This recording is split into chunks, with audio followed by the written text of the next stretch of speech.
we encourage you to enjoy the conference as best you can from the distance of your living room or automobile or office, wherever you happen to be hearing us tonight. And now going to the podium to introduce is Bill Roberson.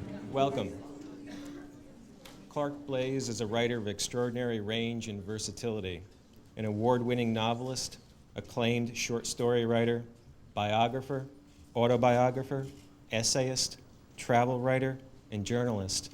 Many times blurring and blending these genres in a single work, he has been proclaimed by critics as one of the most gifted writers of his generation and a born storyteller, an easy writer to like and to savor.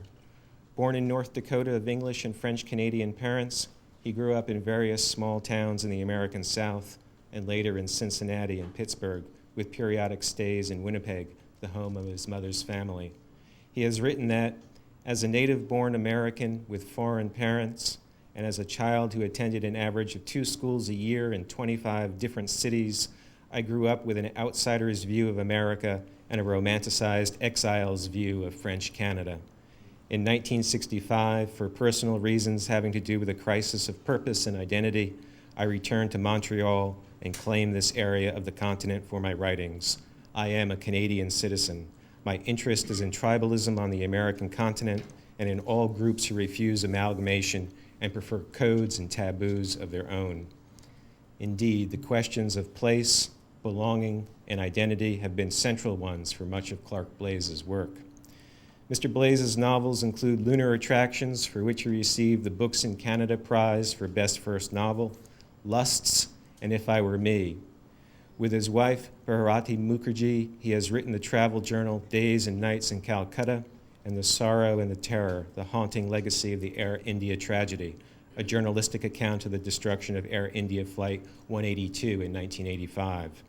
His more recent work includes I Had a Father, a postmodern autobiography, which won the Book of the Year award from the Canadian Booksellers Association in 1994, and Time Lord, the Sir Sandford Fleming and the Creation of Standard Time, the story of the 19th century Canadian engineer who was at the forefront of the struggle to create and adopt international standard time. For this work, called by Publishers Weekly a dazzling meditation on social change, Mr. Blaise received the Pearson Writers' Trust Nonfiction Prize and the University of British Columbia Medal for Canadian Biography. It was named one of the top 10 books of 2001 by the Toronto Globe and Mail. Despite his success in these genres, it is to the short story that Clark Blaise repeatedly returns and in which he has achieved his greatest critical success. His first collection of North American Education, a book of short fiction, received the Great Lakes Association New Writers Award. It has been followed by the collections Tribal Justice, Resident Alien, and Man in His World. Currently, he is in the process of publishing his new and selected stories in a projected 4 volumes. The first 2 volumes, Southern Stories and Pittsburgh Stories, appeared during the past 2 years. They are to be followed by Montreal Stories and International Stories.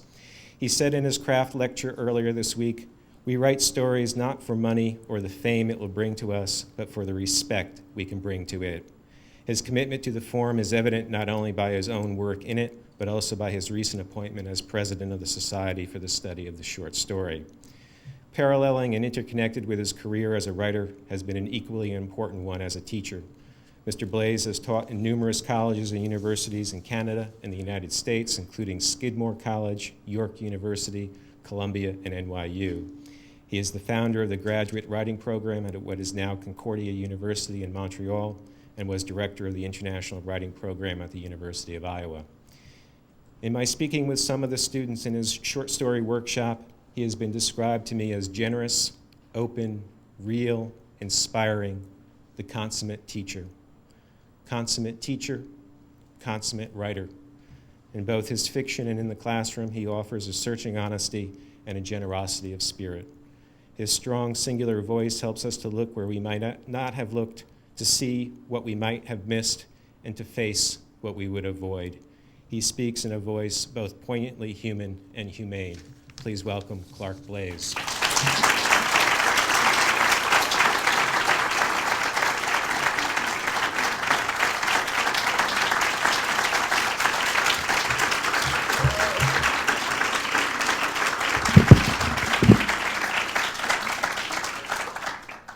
No matter how much we would wish it to be opposite, there's always a book that's an orphan in our midst. And in 1997, I published a strange little book called If I Were Me, which is either a novel or a novella or a collection of linked stories or whatever it may be. I always thought of it as a novel.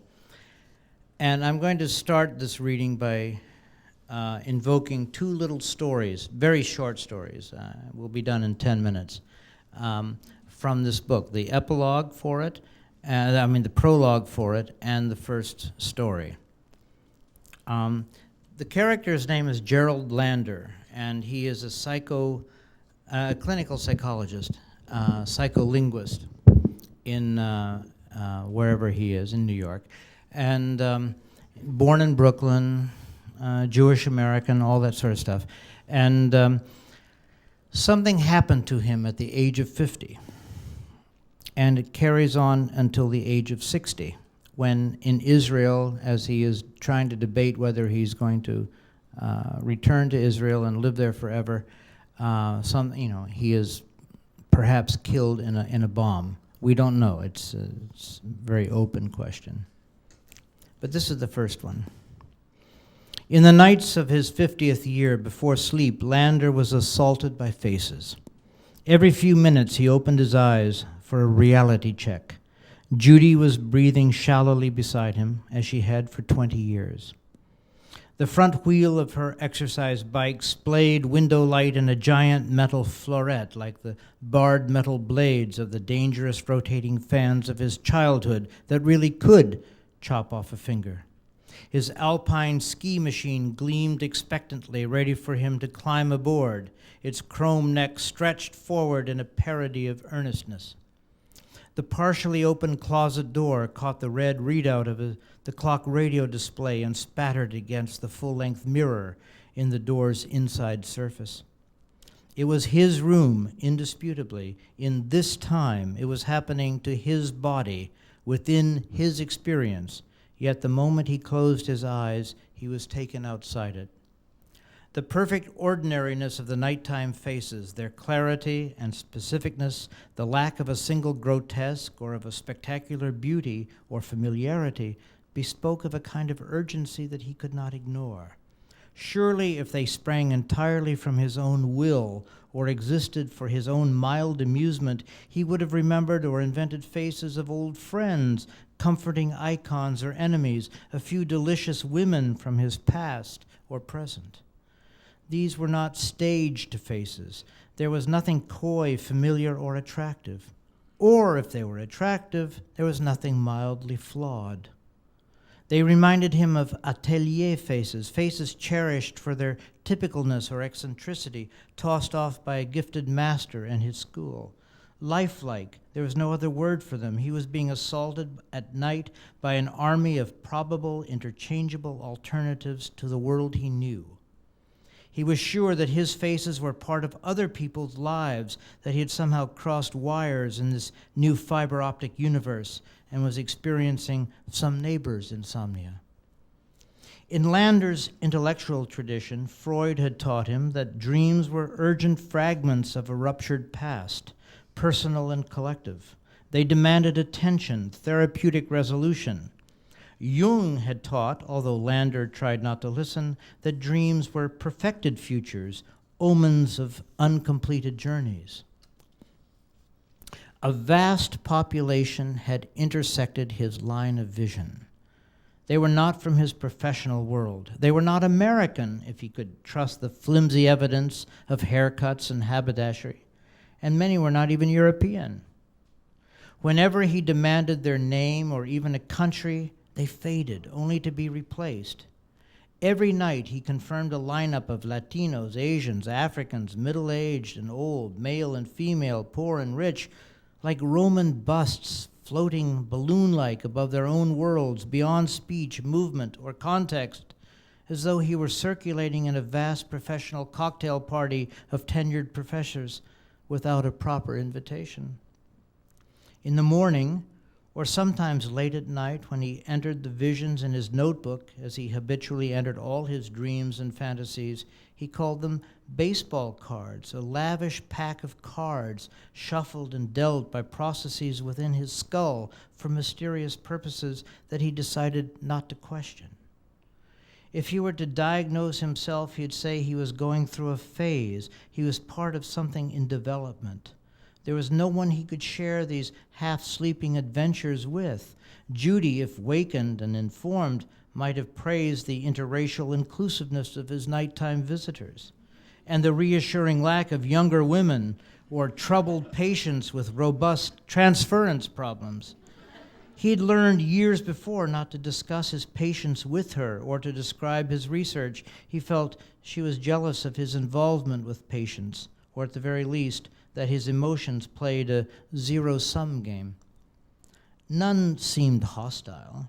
They seemed variants of probable faces. They reminded him elusively of names he couldn't quite place. They might have been the elder brothers and sisters of people he knew well, even their parents. He held still for a minute inspection. They held still for a minute inspection, and he had the impression that they were aware of him, as though they knew they were behind a one-way mirror. He wondered if this was the artist's fever of creativity, a tangible population of fully formed characters waiting for expression.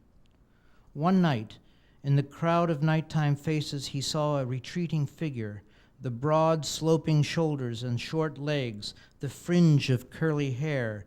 "You!" he cried with such force that Judy lurched beside him. The figure turned reluctantly, as though apprehended in a theft, called to account. His double. Lander realized suddenly that he had been waiting for it to happen. In his watered-down religious tradition, seeing one's double was not fatal.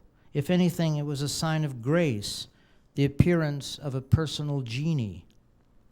The other Lander wore different glasses, and the jacket was unfamiliar, but it was Lander of the balding head and tadpole body, the sharp nose pulling against the flat planes of a Slavic face, a fuller beard than his, somewhat whiter. The bust was smiling, a little more accommodating than any who had come before. "That's right," he said. "You found me. You're me." It was the first time that a face had spoken. "Where are you?" Lander asked. "What is that place?" He looked around, smiling, hands out in a familiar, can't you see, gesture that reminded Lander of his father. "This place?" he asked. In his double's world, there must have been props and other people and views out of windows, a common language, but none of it was available to Lander. He spoke again. "But I'm not you." By breakfast time, seeing himself at night, slightly transformed, seemed too small a thing even to talk about, and Judy was too much involved in the inventory problems of the small boutique in a nearby shopping mall that she and two other women had opened. Both he and Judy were successful, which meant they had vast trust in each other, but little time, and their untended marriage was approaching a critical mass of unshared experience, uncommented upon, perhaps even unrealized. For the moment, they existed in the hollows and expectations that each had carved out for the other. That's the epilogue. What he becomes is a man, because his mother is dying of Alzheimer's disease, he becomes the man who translates Alzheimer's disease, the so-called salad of words of Alzheimer's, which make no sense. Well, he makes sense of them. He writes a book about it. It becomes an international, incredible bestseller in the Stephen Hawking, Umberto Eco way, one of those improbable successes. And for 10 years, he circulates the world, circulates around the world as a great man. And as I said, until he ends up in Israel. And so the rest of the novel is about this man who goes around the world making contact with people. This is a contact that happens very early. The only thing that is dated about it, I think, is the fact that that there was, in those years, a smoking section on an airplane. It's called A Saint. My son had graduated from college in Oregon, and I was on my way back to my Midwestern life. A poet had delivered the graduation speech. I took pleasure in his words. A baby tiger just born has an ox-eating spirit. He did not mean, in the way of successful alumni addressing sleek young graduates, that they should leap upon the backs of oxen, though many seemed ready to take it that way. He meant for us to approach the world respectful of variety and of necessity. He meant to contrast appearance and appetite. My boy and I ate under a tent and listened to the projects of the new graduates around us and to their proud parents. We watched the intact parental units dance to an orchestra, then the older successful men and their much younger wives dance convincingly to the wives' music. And we left early. My boy had never been happy there, had drifted into a countercultural community. He had no project in mind except escape, and though pleasant to everyone, hated his classmates. A friend once said of him, "Ah, Sagittarian, it is their nature to be adult in childhood and childish in maturity." He seemed to be on course, and I wished him well. It was the traditional leave-taking of a father to a son. I have raised you, inculcated you, educated you, warned you, encouraged you, sent every conflicting signal in the universe. You were in my arms for a couple of years, in my hands for 5 or 6, in my house for a dozen more. You're bigger than me, stronger. You can slay an ox.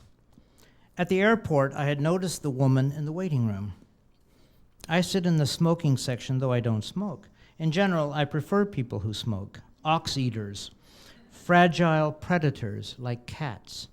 Maureen O'Hara on a bad day, I thought. Green eyes, dating myself, like old guys dancing with younger women, like men my age with toddlers by the punch bowl. A honey-roasted blonde, lumberjack shirt and faded jeans, a backpack. Maureen O'Hara on a bad day or a distracted day with the beacon of her beauty slightly broken is better than Maureen O'Hara on a good day, when her helpless beauty could only bear down on you. There would be no story if fate had not put us together at 10A and 10B. Her name was Patty. Her husband in Richmond went by the name of Terry, and she was returning to Richmond, a city she hated, from a 10-day camping trip with 6 male friends from Boston College. One of them had said, "This is what movies are made of." "My big chill," she said.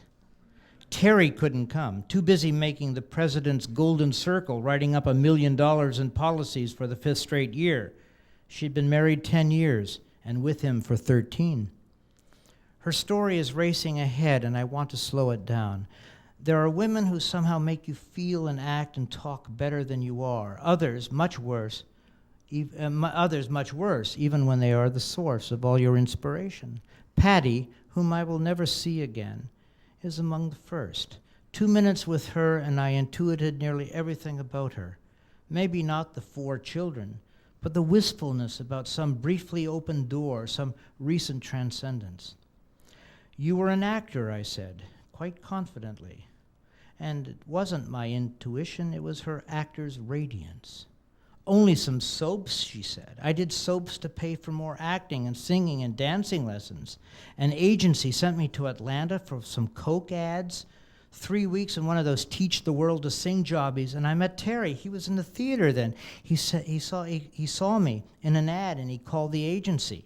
I was thrilled. I acted in one of his plays. His father had an insurance agency in Richmond, and 2 years later the father died, and Terry..." "Nothing happened in Oregon," she said. "I don't want you to get the wrong impression." "But something did," I said. I was raped in Richmond. Can you imagine living alone in Boston and New York all those years, hanging out with models and actors, living in Hell's Kitchen, and I get raped in a parking garage in Richmond? I knew the name of every guy hanging out on the stoops on 44th between 10th and Broadway. I was a soft touch. I gave them money. I talked with them. I got them tickets to some of my shows. they would have died for me. And I know she's telling the truth. She is the sort of some men would kill for, some die for. But Terry would kill her if something had happened in Oregon. Defending your life, I said. Overcoming fear, doubt, insecurity is what separates men from angels. I'd seen Wings of Desire a few weeks earlier, and I saw her with such clarity, I almost said, Patty, it's no accident we're sitting together. I'm the man put here to listen to you. But I'm not a man. I was killed in a BMW crash 2 weeks ago, and you're my first case since I was sent down. Somewhere over Utah, I said, a lot of men will be returning to their wives as dissatisfied with their marriages as you are. One of them had said, life has big plans for you. Don't close it off. You love this man, don't you, Patty? I want to go back to New York, but one of these men, he lives in the woods, sort of a conservationist. He hates the city. He never married. He's kind of a soulmate, knows the trails, knows what to eat, what to avoid. I feel safe with him, even in the woods. I don't feel safe in Richmond. With all my cars and memberships, he says I'm closing my life. I lay in his arms at night. Nothing happened. But I slept in ways I've never slept before, like a baby, with dreams I didn't want to leave. One day, I was taking a bath in the river near the campsite, and I didn't know the men were all watching me. They didn't tell me till we were sitting around the campfire, and they started exchanging opinions on how I could improve my look, starting out with my hair or something, and getting more and more intimate, And I'm starting to get redder and redder. I mean, 4 kids and 36, you're not going to turn on many guys, especially not buck naked in a snow-fed stream. A true angel perhaps would have kissed her then, or would have said, like Willie Nelson, if you don't want my peaches, baby, then why you shake my tree? Or he might have given up immortality on the spot, traded omniscience and invisibility for mutable, ecstatic flesh and all its agony. A penthouse fell out of one man's backpack. Why do men buy it? Is seeing pictures really more pleasurable than a woman's body? Ever watch Docker's ad, I ask? Beer ads? It was the only question I couldn't ask. I felt he was measuring those girls against me in the river, and I didn't measure up. I'm all saggy. I've got a little roll, and Christ, if my legs were bananas, they'd be selling at half price. Well, you're a man. You've probably noticed it's downhill pretty fast from my eyes, but my eyes, they need a little shadow and all, but I've still got a bit of it, don't I? Men were always in my power. Professors were in my power. God, this is awful. Even priests. All the laps I sat in, we only hear about priests and little boys, but believe me, the church isn't all that sick. Patty, I said, you are beautiful. Your eyes are the color of thin caramel glaze over a crisp green apple, and thoughts of your body rising from the waters leave me aghast with pleasure. You still have it. You are exactly halfway between my son and me, but life doesn't have any more big plans for you, maybe only 1 or 2 medium-sized ones. Leap, St. Patty. I present myself to you like a tethered bull in the pasture. Rip my stupid throat out.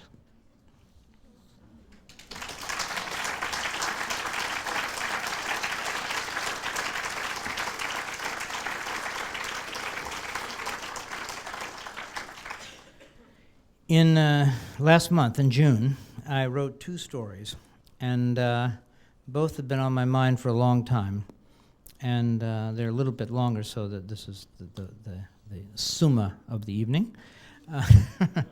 And I want to, and I didn't decide which one do I want to read, because a writer always wants to read the last thing he's done. It's still molten. It's the last thing you've done. You want to show that you're not just someone who keeps reading old stuff or stuff that's happened. So I'm going to read you a story tonight that is a risk, because it's very, very Canadian. I've given you 2 stories that are not Canadian. I'm going to give you something that's very Canadian now. And I'm not going to explain anything, and I think there's going to be some things, like say in an Alice Munro story that you might read in the New Yorker, that are weird or strange and you don't know about. Don't worry about it. I hope they will all begin to explain themselves as the story goes on. The only thing you need to realize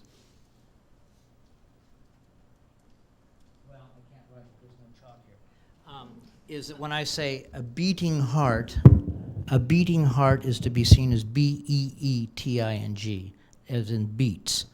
And a leaking soul is L-E-E-K, as in leaks. Betterave and poireau, you know, the two arch vegetables of Quebec. So a beating heart and a leaking soul are to be seen as ugly fruits from the underground.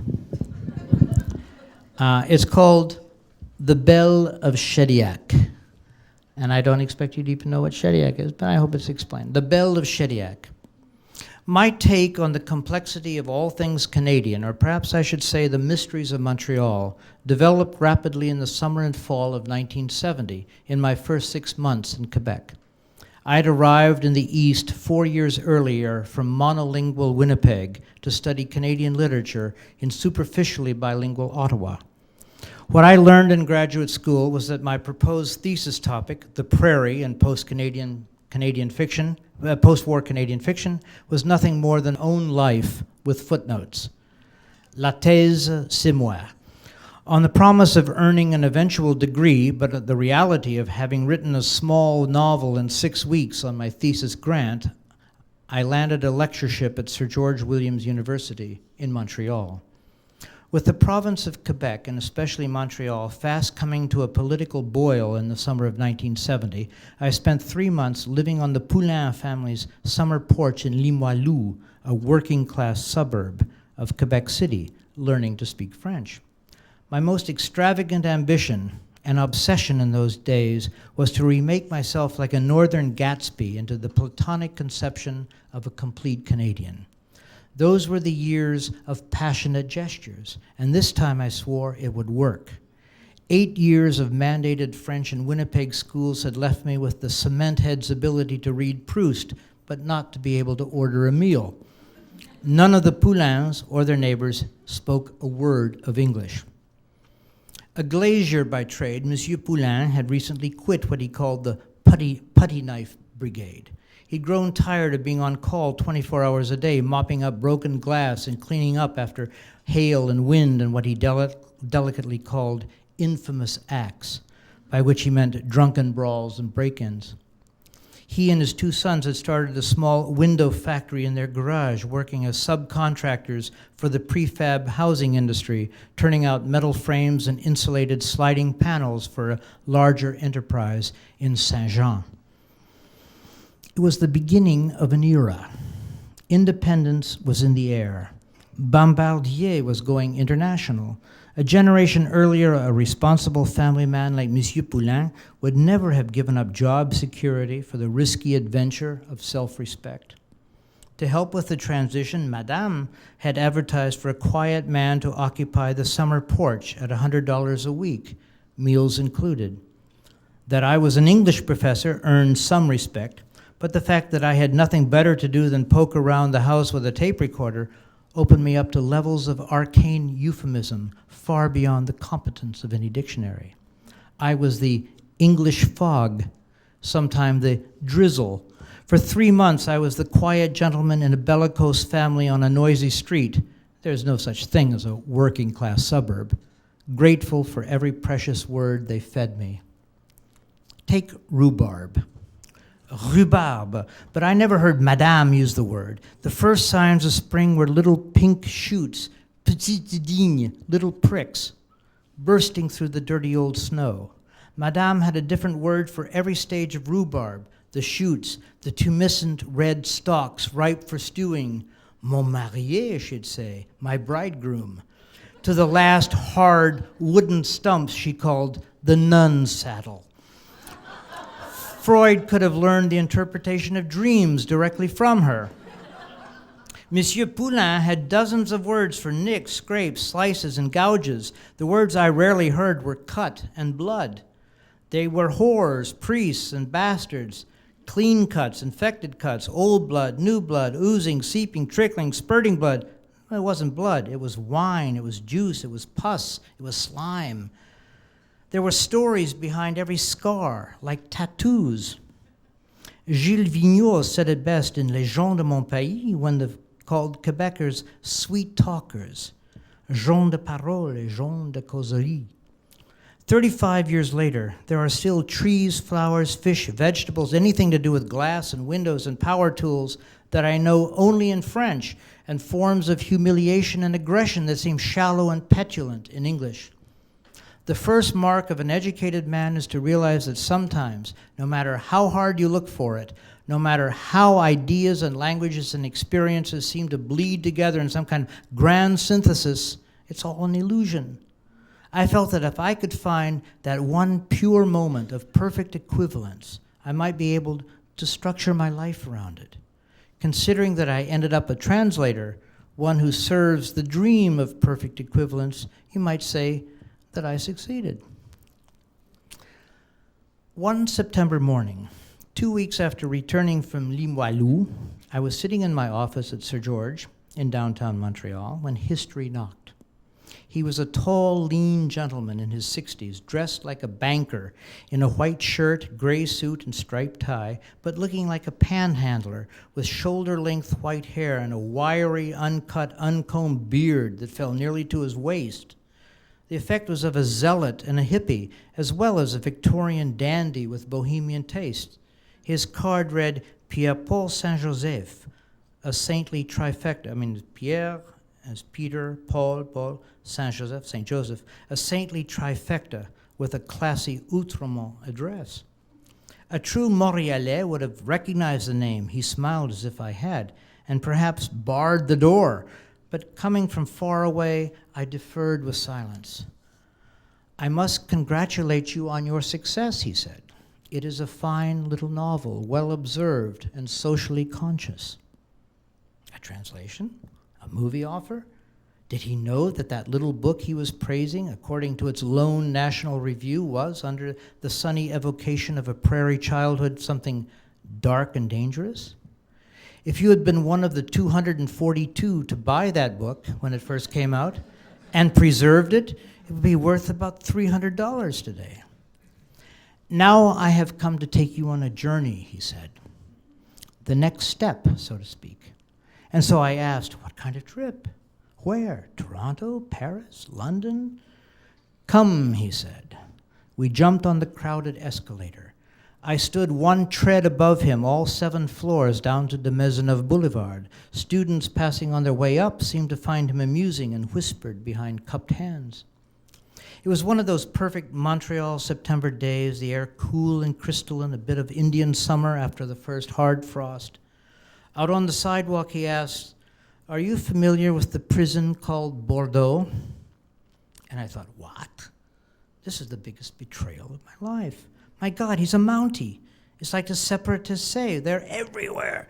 What have I done? There's nothing dark and dangerous lurking in my book. I'm sunny, I'm innocent, I'm from Winnipeg. Vaguely, I managed. The men who need your help. They need to learn the finer points of self-expression, otherwise no one will listen to them. I offer you no pay, and the work is exhausting. Nevertheless, I sense that you will do it. He raised his arm as though signaling a taxi, but a black limousine crawled around the corner of Bishop Street and stopped in front of us. 2.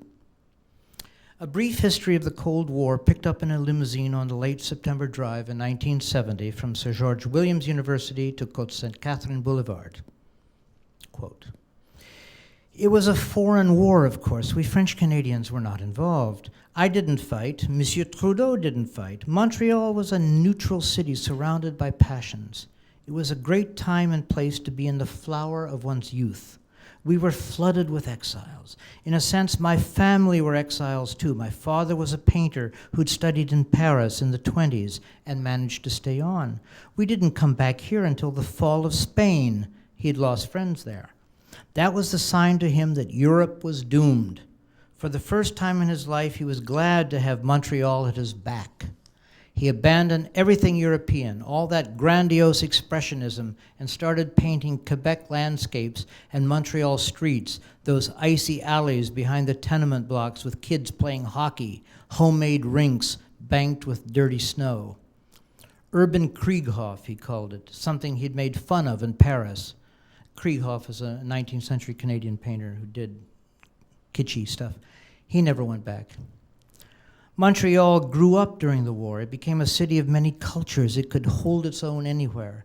We thought we'd put the honky-tonk behind us and all that Saint-Anne-de-Beaupré, Brother Andre, crutches in the oratory, superstition would just crumble and blow away. Of course, it was especially fine to have been part of a very small, privileged class of French Canadians, like my family, or like the prime ministers. There were not many of us. We were a genuine elite. Our families were intermarried. We courted the same girls. We went to the same college, then to the same foreign schools. Our families lived in the same neighborhoods. We kept ski lodges on the same slopes and fishing camps on the same rivers. We behaved the way elites always do, supremely confident of our own opinions, with an exaggerated sense of our importance. We were accustomed to being listened to and influencing events. We never doubted ourselves, nor was there anyone around us powerful enough or simply cultured enough to rein us in. I worry about my friend, the Prime Minister. Now that he's got all that power. I'm talking about Pierre Trudeau, very well-known guy, recently dead. My young friend, we thought we were the future. We didn't know we were an evolutionary dead end. If anyone had said the future of our people is to be found in Pointe-Saint-Charles or Verdun, or out by the refineries, we would have laughed in their face. Believe me, I know, and I have paid dearly for the knowledge, how intimately connected corruption and privilege are. In those wartime years, while keeping up my social life, being seen in society, attending the openings of plays and exhibits, visiting the galleries, I had been recruited by the Canadian government as part of an international team with the Americans and the British to build an atomic bomb. I was a chemist among physicists. I was a Canadian among Americans and English. I was French among English. I saw a flaw in the American thinking. It had to do with the collection of heavy water, how the naturally occurring heavy isotope could be stripped by the means of chemical solvents more effectively than by collecting precipitants in a vast storage pool. I'm sorry, that's off track. Let's say it was not the place of a Canadian to lecture Americans, or a French Canadian to know anything but a good place to eat and, as they like to put it, where to find a clean woman for the night. I'm sure you have read about me. I hadn't. In 1946, a lowly clerk defected from the Soviet embassy in Ottawa. Guzenko was his name, bringing with him the names of Canadian collaborators. We had not known until that moment that our governments, our systems were at war. I had grown up with the notion that only the communists stood against fascism and the church. Those were the evils of my youth. The circle of artists in Paris were totally communist. I was identified as one of the collaborators, along with many others. My formulas were in Russian hands. I suppose I'm very lucky, he laughed. I spent 8 years in prison, but if I'd been American, I might not have lived to see such a glorious day as today.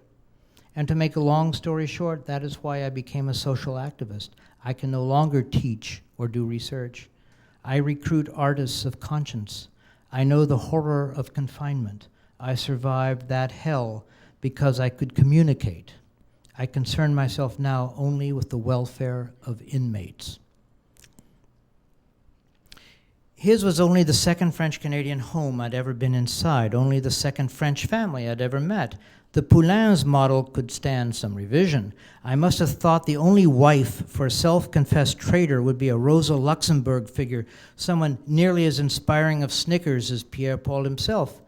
Yet the woman who greeted us at the door and who was introduced as his wife was as beautiful as any woman I have ever seen at any age. I thought I recognized her, perhaps from movies or television, but her name, Liliane Pelletier, was unfamiliar. They spoke softly with endearments. As she stood against the walls of paintings, I could imagine her as a one-time model, one of those legendary muses who had inspired then married the older man. I asked where she'd come from, thinking only the Atelier of Paris. She was too fine even for the upper strata of refined Outremont. And she laughed. I could ask you to guess, but we don't have all day. She shifted her French to something local, almost sublocal.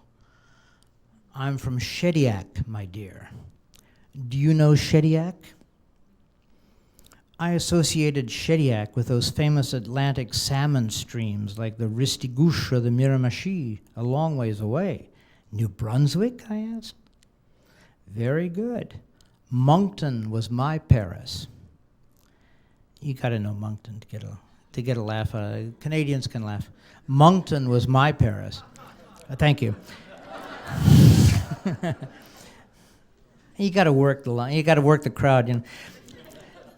Liliane was called the Belle of Shadiak, Pierre Paul interjected. In 1944, she came to Montreal as Juliette at the Comédie Canadienne, 17 years old, and they were already calling her La Grande Lilou. The next year, she made her London debut at the Royal Vic as Juliette. It is an unprecedented act, my friend. Starring in successive years in a classic role in 2 languages. You forget, my dear, I did it in Paris after that, she added, with the gentlest hint of anger. There was still bomb rubble in the streets. People were starving, but they beat the doors down to see Shakespeare again. I met her in this house with her lovely mother at a reception thrown by my mother, in this very room with the chamber orchestra playing away. That's how it was done in those days. The old châtelaines got together and decided our fates. With the war, many of the actors couldn't go back. There were famous names, great actors and directors from France and Germany and Hungary. Can you imagine, she laughed, 17 years old and coming from Shadiak and being brought to a house like this, meeting people I thought had died? This house was the portal through which France had reestablished contact with the New World. Chamber ensembles, his father's studio transformed into a rehearsal stage, actors staying on for the entire run of their plays or the tournage of their films. She named the names, and I recognized not a one. My discomfort must have been apparent. I must apologize for my ignorance, I said, and I silently vowed that I would never permit myself to emerge in society again so preposterously ill-prepared. Of course, it was a bit ignoble of them, she said, how quickly they returned to Europe the moment the war was over. They were not always the perfect guests, were they, my dear? Europe is doomed, said Pierre Paul, in agreement. She served chilled soup and quiche. She talked of music and literature. When her husband had been away for 8 years, her word, she'd gone back to films and theater and television. She changed to her perfect English when she sensed I'd been maneuvered out of my depth. As an embodiment of my time and place, which was essentially the St. James part of Winnipeg, I had been considered a knowledgeable rebel, inhibited perhaps by too many European and American models. Now I felt I should be banished to the cultural mudroom or a summer porch. After lunch, Liliane asked, "Would you object if I read your poem?" She does it for all our guests. Someday the book of Liliane's palm readings will be open and the world will realize that there are no surprises. That's what I fear, I said. You see this line, how deep and strong it begins, she said, but there are discontinuities. There should be a parallel line, a partner line, but I see you are alone now, and I don't see a partner until here, many years now. Look closely, it starts here, but it disappears, then it reemerges very strongly. Your future will be more interesting than your past. Let's hope you're not going out in the world to save it. We've had quite enough missionaries in our lives. But look at those stars, how they radiate. She opened her hand, drawing my finger over her lines, the deep partnership, her stars. You will travel far, young man. 3. Pierre Paul guided me through the intricacies of Bordeaux security, the rings of bars and searches, the procedures I've been following in the weeks to come. No one frisked us. Of the guards, he said in English, these aren't the brightest people in the world. You have to ask yourself what kind of person elects to imprison other men for a living. He seemed Tolstoyan to me at that moment, and I was feeling superior as well. What a day of perfect symmetries this had been, the lunch and the prison, the litany of grand events and immortal names and accomplishments, and then this collection of anonymous wreckage, the tattooed arms, the collapsed young faces missing their teeth. A week later, with the city in an uproar over the FLQ kidnapping of the British Trade Commissioner James Cross, the limousine took me out to Bordeaux prison for the biggest adventure of my life. teaching my first class to the Anglophone, that means English-speaking, multiple murderers. It was a sunny morning in the brightest week of the Montreal calendar when the low sun generated the purest light, pointing every brick with its own shadow. The familiar streets of the city had been transformed. Army barracks had been emptied. Traffic was directed by uniformed soldiers with their rifles drawn. The francophone, meaning the French, the francophone killers were being taught by a young writer named Gilles Lacroix, another of Pierre Paul's recruits. He was a tiny man, a little over 5 feet, frail and nervous. His hands trembled, his fingers and a drooping mustache were nicotine-stained. He was only my age, barely 30. How long, how ardently had he been smoking? He reached out to shake my hand, but pulled back at the last minute. I didn't ask why, but I assumed it had to do with possible pollution from my language. That, too, was common in those years. I'd brought a copy of his novel for him to sign, but found myself sliding it into my pocket instead. This was the only contact or near contact that I have had with the man who has changed my life. I'd read that novel, Siropisid, Candied Man, in my translation. Siropisid means death by syrup. Typically macabre, as it concerned an explosion in a sugar refinery and death by boiling syrup. The enemy, as always, was the spiritual captivity of a society by the forces of the SS, the Southamptonists. You say in French, a mother releasing her child to go play, say, sois sage, be sage, be wise, but it also means be well and be behaved, be well behaved. And so sois-sagisme is what I'm saying is a kind of a internal censorship. Not do-gooders, but something far worse, be-gooders.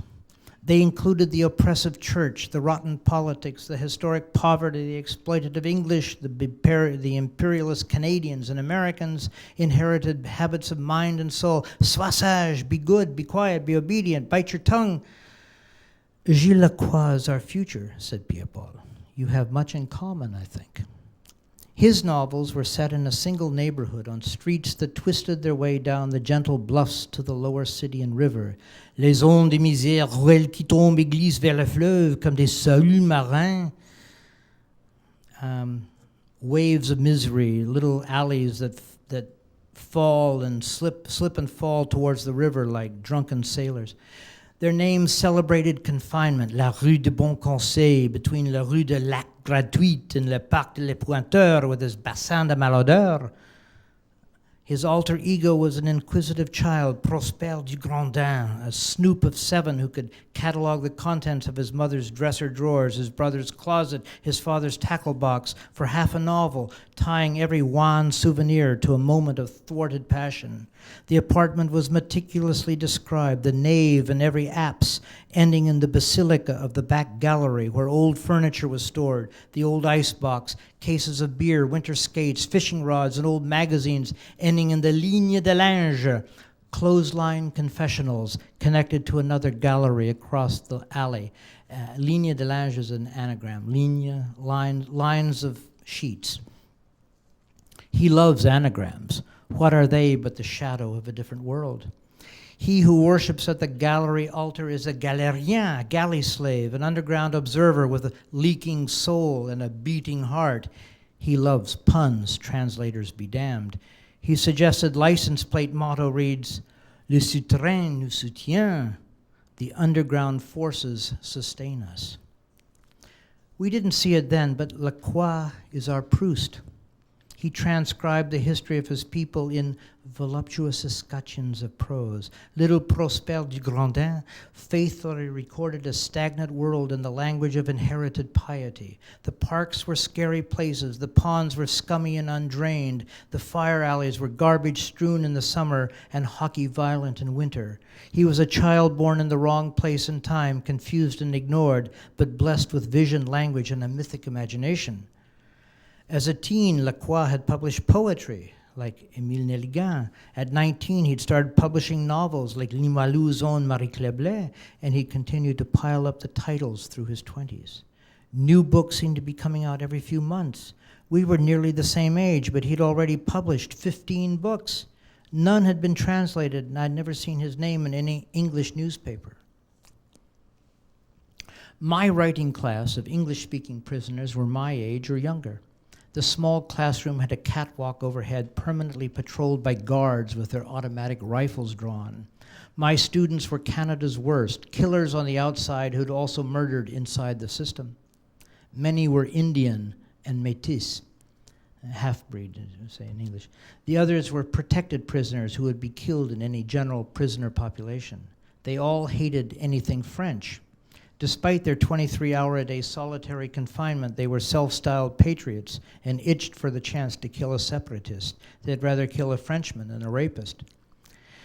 Pierre Paul left me with some advice. Don't get started with politics. Don't ask why they're in, what they did, or if they did it. If the Indians aren't able to write, let them tell their stories. Watch out for the protected prisoners, the rapists, the snitches, and the child abusers. They'll probably be the best educated, the most articulate, the best writers, and the most adept at currying favor. Nothing they say or write will ever be acknowledged by the general run of common murderers. This was another conflict I was not to challenge. It is built into the etiquette of survival. Look on the bright side, he said. If the prisoners ever decide to make a break, I'll be safe. First they'll kill the snitches and rapists, then they'll go after me. I'll always remember the single mythic moment, as Sartre once called it, when the memory glimpses the contingencies and perpetual rebeginnings of a life. My life was on the line that day, although I had conferred a certain exemption on myself. The prisoners loved me, I thought. I loved myself. The separatists had overstepped in the kidnapping. Trudeau had overplayed his hand by clamping the entire country under martial law, but I was okay. Jackie Jack, an Indian, was telling a story. Everyone liked, even revered, Jackie Jack. So these two Americans from Chicago flies up and hires me to guide. They tells me how many fish they want, what size they got to be, how long a time they have to catch them, and what they're paying. Sure, I say, I can do all that. So he flies up 100 miles, launched a boat, and they starts hauling in the doré and the trout. At the end of the day, they say, they ain't paying. I didn't meet the promise. I was about to break in, talk about plotting and climax, how to build a scene, but I let him talk. So I says, must be debate. A couple of snickers. Yeah, man, debate. So I asked the first dentist, does he agree it's debate?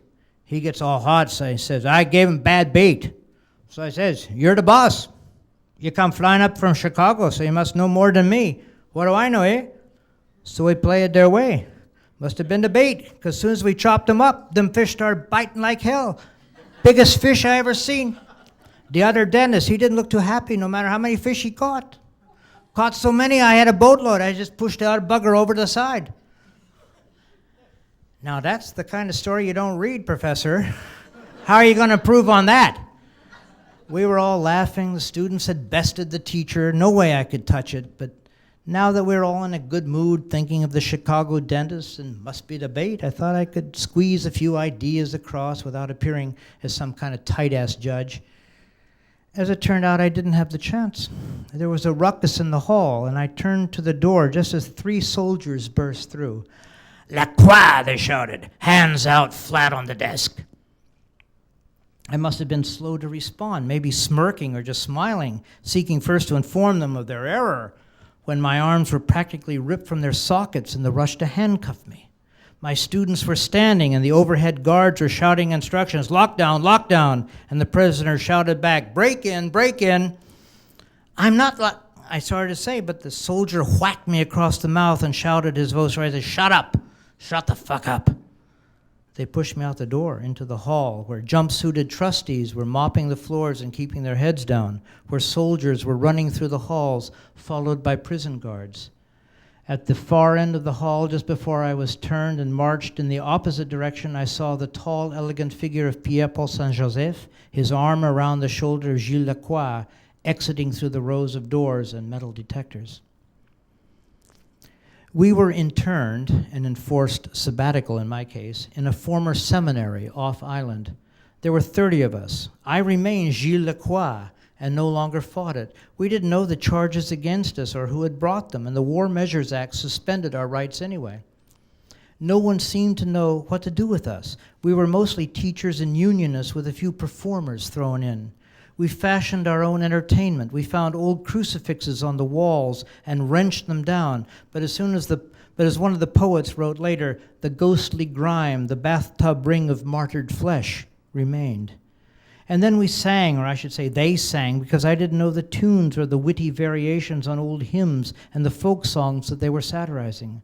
Scandalous songs for a scandalous time. Marc Lalonde crooning a lullaby, Mon cher Pierre, to the Prime Minister. There was that's a relationship we don't want to go into. Our guards watched and laughed. Lacroix's unsigned Siropisid was in my pocket, and I retired to a corner to read it with all the intensity of having written it myself.